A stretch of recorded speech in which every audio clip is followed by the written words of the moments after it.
Hold up, not so fast. Hey, and welcome back. We got a little bit of work to do before we get to that. So one thing I forgot to mention in last week's video was something about the scale here on the tailstock of the Rockwell. It's offset to the side, so it makes it easier for the operator to see, as opposed to this one on the south bend, which is on top. It can make it a little difficult sometimes. And I don't have a tool post yet, so I'm going to steal this one off of the south bend for the moment so that I can get the Rockwell running, and of course that's not going to work. So let's make one. And as you can see, there's plenty of adjustment there for tool height. Just need to take a few rough measurements so that I can get a piece of stock.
Initially, I made the piece of stock exactly the same height as the space in the compound so that I could make those steps more accurately. And once I got the steps machined, I went back and took off about 10 thousandths so that it's sitting recessed in the compound. And after about 15 minutes of hand filing and fitting, well, I got a perfect fit. The exterior is still a bit rough, but it's not really important. What's important is the ledges, and the ledges are nice and smooth.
Just removing the chips from the bottom of the tap before backing out.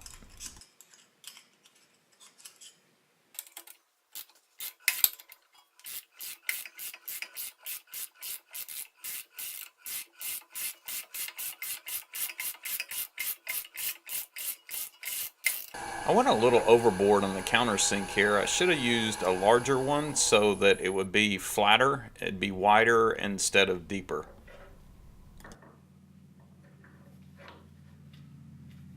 Some of you may have already spotted this problem. Now that we've got the mount made, what's going on here? Well, I can't rotate the tool post 360 because the way the compound is designed, it was made for a lantern type post, and there's a ledge right here, so it was never really designed for a quick change tool post. Now here's the quick easy way out is I have these, but their stack height is about 400 thousandths, and they're stainless, and it's two pieces of material, so let's do it the right way and make one piece.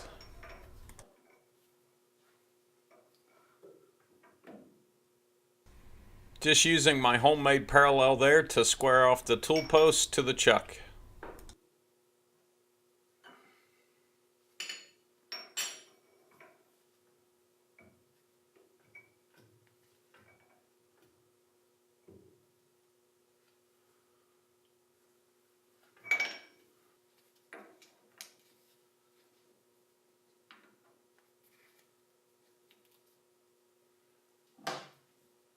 I know. I gotta make a chuck key. That's coming next. I gotta start somewhere.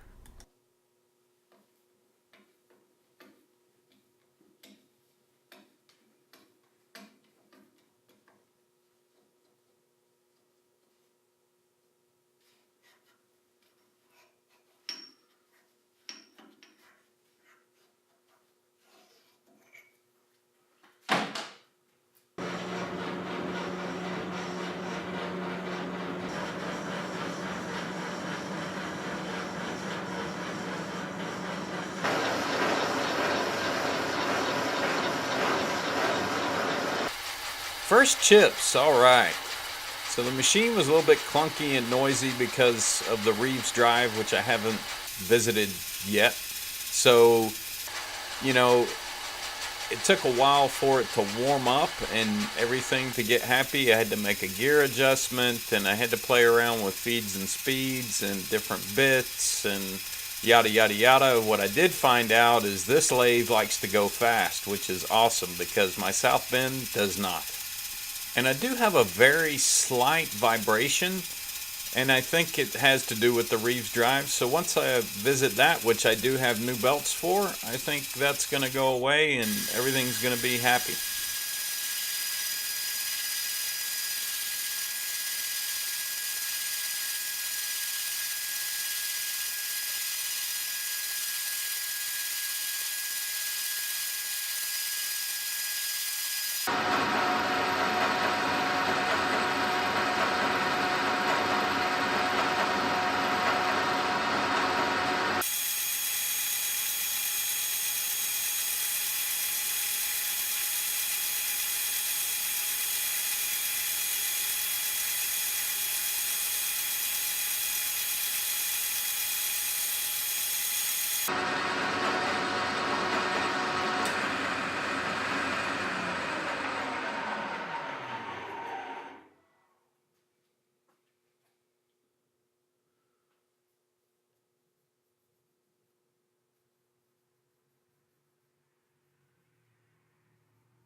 So I don't feel any ridges at all in this, but if any of you really experienced machinist types can tell me why that looks like a record, I would be much appreciated. I think it's just tool bit flex, or possibly could be the vibration that I was talking about, but again, I don't feel anything, so it's really smooth and it cleaned up nicely with sandpaper very easy. So if you haven't noticed already, yes, I am short on some tooling. I don't have any mandrels. I know this is not the right way to do this, and I will say don't do this because it takes a while. You can only cut about 15 thousandths at a time, otherwise it'll catch and grab and it might try to unscrew on you. It'll loosen up on the chuck. Now the bolt looks all wobbly, but it's a cap screw and the backside of the bushing is flush against the jaws.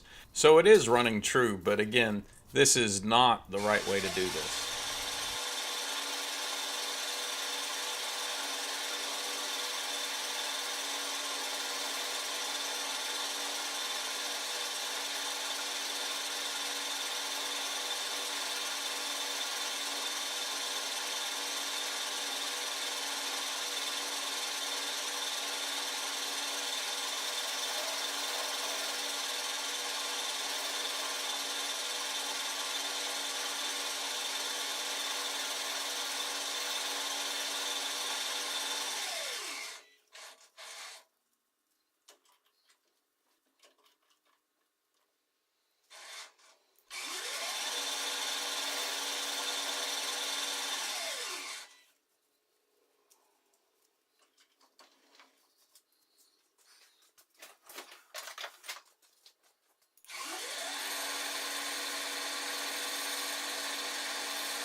So I'm still getting used to operating this, and I did this several times, which was I forgot and put it in free spindle so I could spin the chuck around and didn't put it back in direct drive. So, and of course, this is just for sanding. I would never cut in this manner.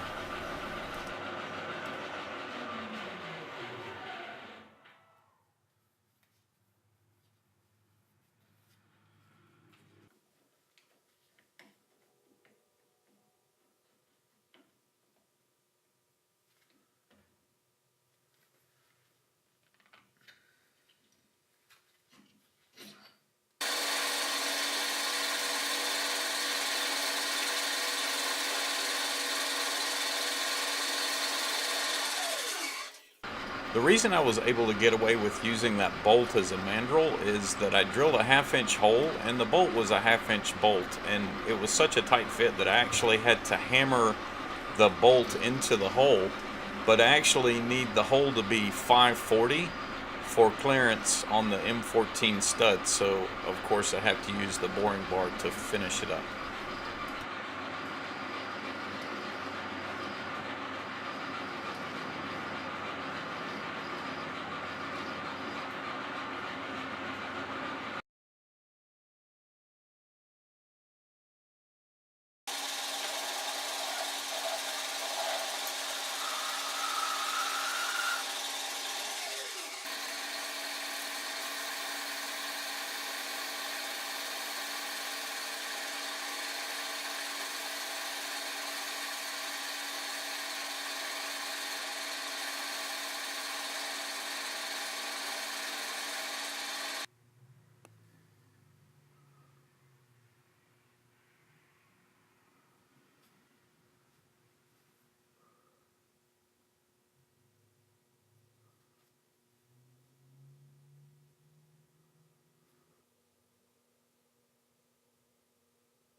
So there it is, all finished up with about 35 thousandths of clearance to the top of the compound, so I can position the tool post anywhere I'd like.